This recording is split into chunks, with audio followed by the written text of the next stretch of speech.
बिस्मिल्लाहिर्रहमानिर्रहीम। Dear student, अस्सलाम वालेकुम। Economics first year Icom classes का 18 लेक्चर तक हम लोगों ने 2 चैप्टर जो हैं वो कंप्लीट किए हैं। आज हमारा थर्ड चैप्टर स्टार्ट हो रहा है। हाँ, चैप्टर का नाम है demand and supply. Demand and supply 2 topic हैं इस चैप्टर के अंदर, डिमांड भी और सप्लाई भी। तलब और रसद। तो सबसे पहले हम स्टार्ट करेंगे तलब, डिमांड।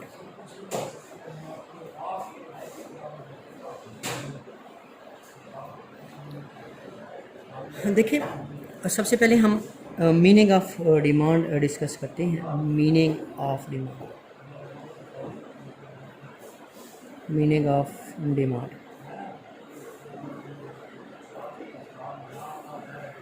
तलब का मफ़हूम या आम बोलचाल में हम तलब से मुराद किसी चीज़ की ख्वाहिश लेते हैं। आम बोलचाल में हम तलब से मुराद किसी चीज़ की ख्वाहिश, डिज़ायर, ख्वाहिश लेते हैं। लेकिन इकोनॉमिक्स में तलब के लिए 2 शराइत का पूरा होना ज़रूरी है। 2 शराइत का पूरा होना ज़रूरी है। एक है शय को ख़रीदने की क़ुव्वत, पावर टू परचेज।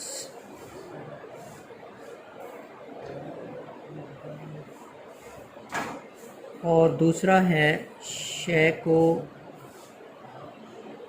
ख़रीदने का इरादा,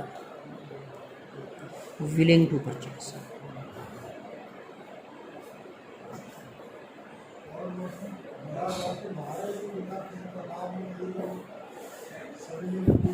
इकोनॉमिक्स के मुताबिक इन 2 शराइत का पूरा होना तलब के लिए पूरा होना ज़रूरी है। अगर इनमें से कोई एक शर्त पूरी नहीं हो रही है तो शय की तलब नहीं है। दोनों शराइत पूरी हो रही हैं तो शय की तलब है। फॉर एग्जाम्पल, एक शख्स है, वो शय को ख़रीदना चाहता है, इरादा है। गरीब आदमी है, वो गाड़ी ख़रीदना चाहता है, वो घर ख़रीदना चाहता है।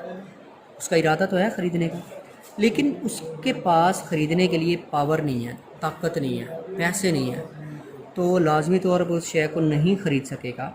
इसको हम तलब नहीं कहेंगे, इसको हम सिर्फ ख्वाहिश कहेंगे।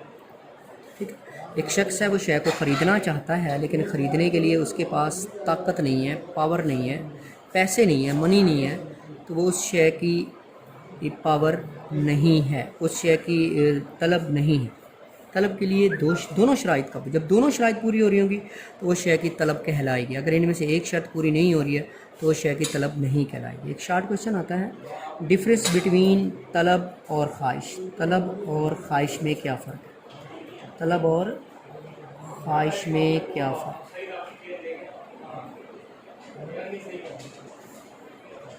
Demand and desire, demand and desire.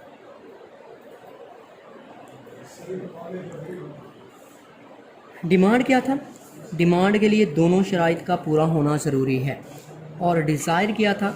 Desire ये है कि ख्वाहिश, जब हम एक चीज़ को ख़रीदना चाहते हैं, ये ख्वाहिश है, ये डिमांड नहीं है। डिमांड तब है जब दोनों शराइत पूरी हो रही हैं। तो डिमांड क्या हुआ?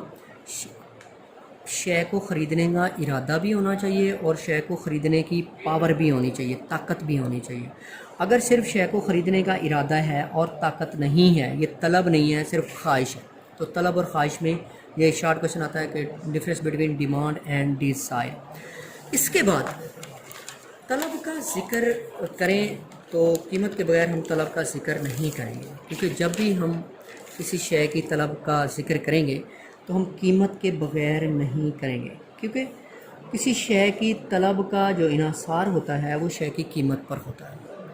जब हम किसी शय को ख़रीदने लगते हैं, जब हम मार्केट में जाते हैं, कोई चीज़ हमें पसंद आती है, तो सबसे पहले हम उस चीज़ की प्राइस पूछते हैं, क्योंकि तलब का इन्हिसार यानी डिमांड का जो इन्हिसार है वो किसी शय की प्राइस पर होता है। अगर प्राइस ज़्यादा होती है तो डिमांड में कमी आ जाती है, अगर प्राइस कम होती है तो डिमांड में इजाफा हो जाता है। तो इनके दरमियान एक रिलेशन, एक फंक्शन पाया जाता है। एक होता है फंक्शन, फंक्शन उर्दू में कहते हैं तफौल। फंक्शन होता है दो वेरिएबल के दरमियान जो ताल्लुक, जो वास्ता, जो रिश्ता पाया जाता है उसे हम कहते हैं फंक्शन। दो वेरिएबल्स के दरमियान जो ताल्लुक, जो रिश्ता, जो वास्ता पाया जाता है उसे हम कहते हैं फंक्शन।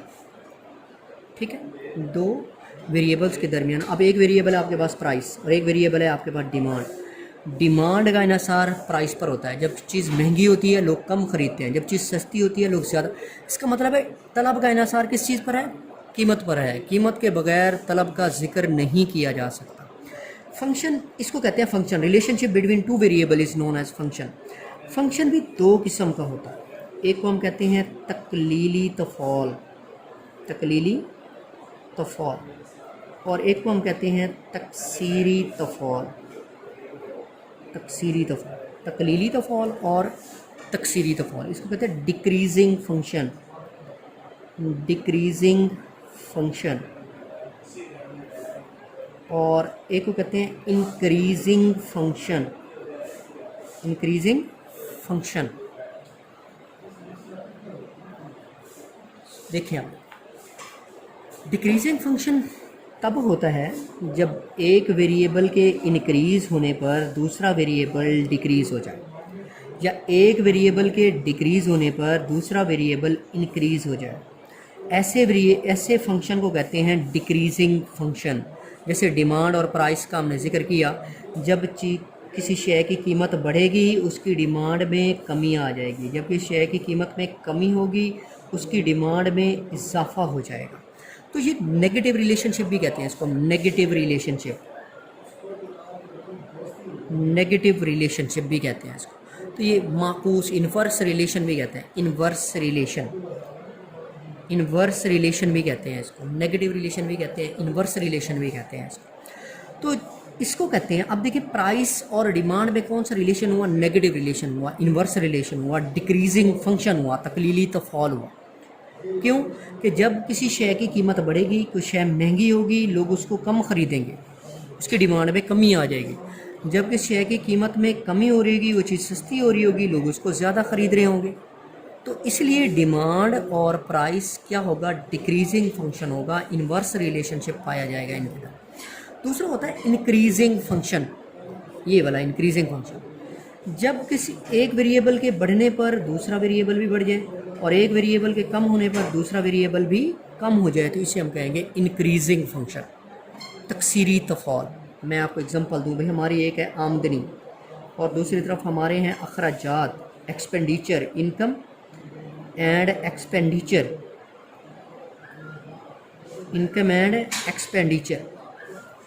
अब जब हमारी इनकम बढ़ेगी तो हमारे एक्सपेंडिचर भी बढ़ जाएंगे, क्योंकि एक्सपेंडिचर का इन्हिसार इनकम पर होता है। लोगों की आमदनियाँ ज़्यादा होती हैं, लोग ज़्यादा खर्च करते हैं, लोगों की आमदनियाँ कम होती हैं, लोग कम खर्च करते हैं। तो इन एक्सपेंडिचर का इन्हिसार किस चीज़ पर होता है? इनकम पर होता है। अब यहाँ देखें, इनकम जैसे जैसे एक शख्स अमीर होता जा रहा है उसके अखराजात भी ज़्यादा होते जा रहे हैं, जैसे जैसे एक शख्स गरीब होता जा रहा है उसके अखराजात भी कम होते चले जा रहे होते हैं। तो इसको हम कहते हैं increasing function.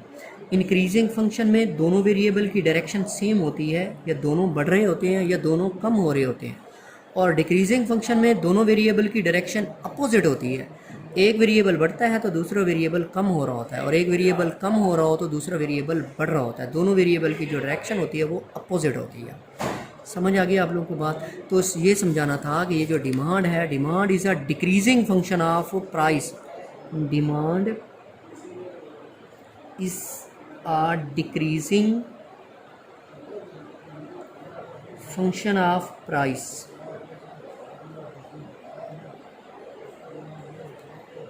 Inverse relationship between price and demand. Demand और प्राइस के अंदर नेगेटिव ताल्लुक पाया जाता है। अब इसकी डेफिनेशन की तरफ, अभी तक हमने मफ़हूम इसका डिस्कस किया, इसकी तारीफ़ करते हैं। डेफिनेशन,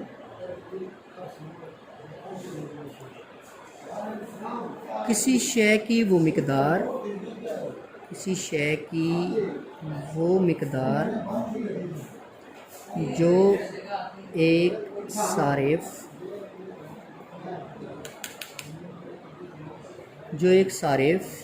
किसी शय की वो मिकदार जो एक सारिफ किसी ख़ास कीमत पर किसी ख़ास कीमत पर किसी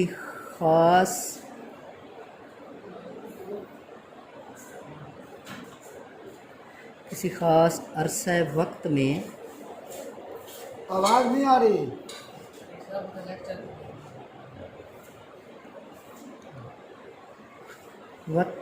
ख़रीदने के लिए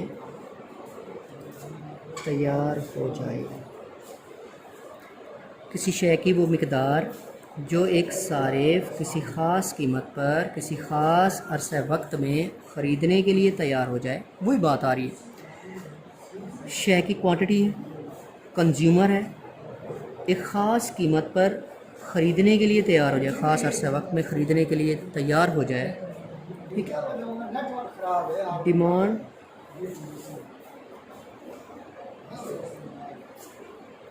means a quantity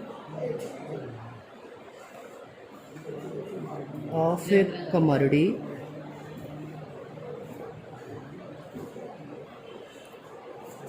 which a person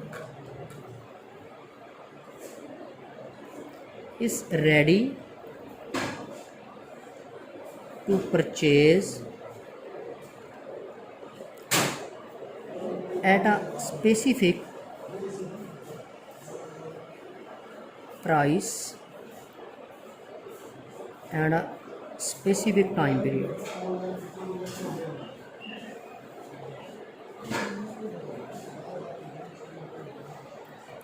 ठीक है। किसी शय की वो मिकदार जो एक सारिफ किसी ख़ास कीमत पर किसी ख़ास अरसे वक्त में ख़रीदने के लिए तैयार हो जाए।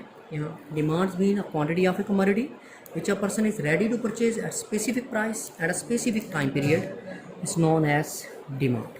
ये हमने इसकी डिमांड की तारीफ़ और मीनिंग ऑफ डिमांड यहाँ बुक में देखते हैं। अगर आप देखें, तलब से मुराद किसी शय के लिए ऐसी ख्वाहिश जिसे पूरा करने के लिए सारिफ के पास क़ुव्वत ख़रीद मौजूद हो। क़ुव्वत ख़रीद पावर टू परचेज, यानी इसके पास दो कंडीशंस हैं। First condition willing to purchase, power to purchase. किसी शय के लिए महज ख्वाहिश तलब नहीं कहला सकती। मसलन अगर कोई गरीब आदमी कार ख़रीदने की ख्वाहिश करे तो ये तलब नहीं कहला सकती, क्योंकि इसके पास कार ख़रीदने की क़ुव्वत यानी रुपए नहीं। किसी भी शय के लिए तलब हमेशा किसी न किसी कीमत से वाबस्ता होती है, इसलिए कीमत का जिक्र किए बगैर तलब का मफ़हूम हुई बात कीमत के लिए मैंने आप लोगों को बताई।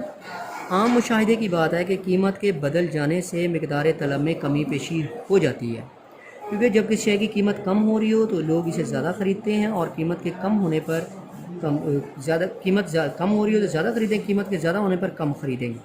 तो ये किसी तलब से मुराद की शय की मिकदार है, सारिफीन मुख्तलिफ़ कीमतों पर ख़रीदने के लिए तैयार हो। ये जो एंड में मैंने डेफिनेशन लिखी थी और ये वो है। अब हम चलते हैं इसकी कुछ इक़साम, तलब की इक़साम।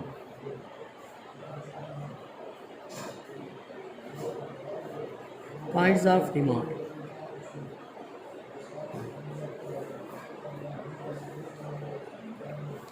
सबसे पहले है माखूज़ तलब, ड्राइव्ड डिमांड।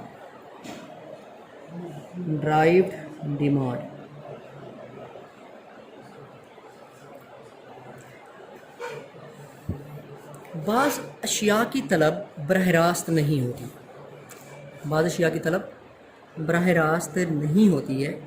किसी एक शय की तलब के लिए दीगर अशिया को तलब करना पड़ता है। किसी एक शय की तलब के लिए दीगर अशिया को तलब करना पड़ता है। ऐसी अशिया की तलब माखूज़ तलब कहलाती है।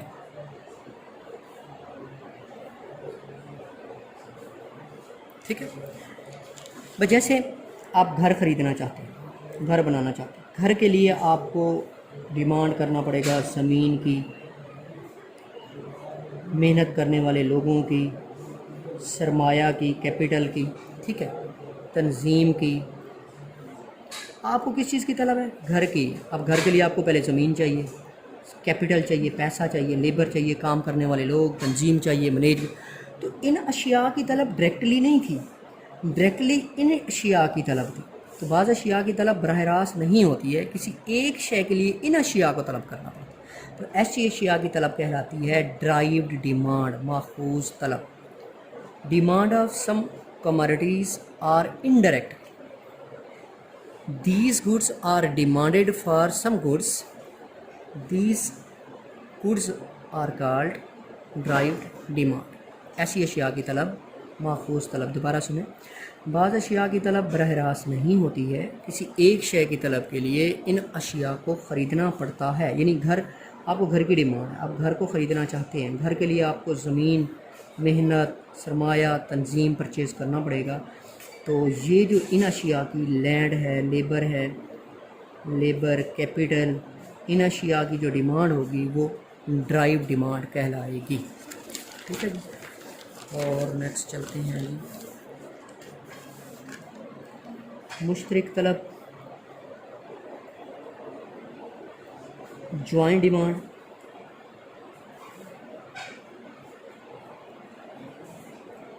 Joint demand. बाद अशिया की तलब मुश्तरक होती है, इसको तकमीली अशिया की तलब भी कहते हैं। तकमीली अशिया की तलब, तकमीली अशिया की। बाद अशिया जो होती हैं वो उनकी डिमांड जो होती है वो जॉइंट होती है। किसी एक शय को डिमांड करते हैं तो दूसरी शय को भी लाजमी डिमांड किया जाता है। ऐसी अशिया की तलब को कहते हैं तकमीली अशिया की तलब। जैसे आप कार ख़रीदेंगे तो आपको पेट्रोल भी ख़रीदना पड़ेगा, जॉइंट डिमांड। ठीक है, आप बैट ख़रीदेंगे खेलने के लिए तो आपको बॉल भी ख़रीदना पड़ेगा, बैट एंड बॉल। ऐसी अशिया की तलब को कहते हैं जॉइंट डिमांड। ये जो कुछ हमारे यहाँ शार्ट क्वेश्चन दिए होंगे एंड में, चैप्टर के एंड में दिए होंगे, ये आप लोग ने यहाँ से देखना है।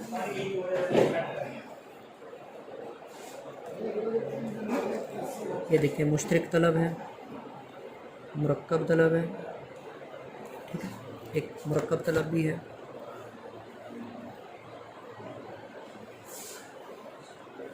Composite demand.